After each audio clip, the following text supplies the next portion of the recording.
அதிமுக போட்ட பிச்சையில் தான் 4 பேர் இருக்காங்க. நீங்கள் இரட்டை இலையை விமர்சிப்பதா? பாஜகவை வெளுத்து வாங்கிய விஜே.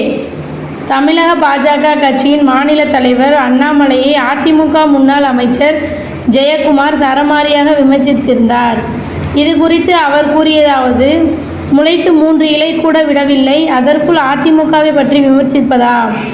அதிமுக போட்ட பிச்சையில் தான் இன்று பாஜக சட்டமன்றத்தில் 4 எம்எல்ஏக்கள் இருக்கிறார்கள். இதற்கு பிறகு பாஜகவிற்கு சொந்த காலும் கிடையாது, சொந்த செல்வாக்கும் கிடையாது. இப்படி எதுவுமே இல்லாமல் பாஜகவில் எங்களை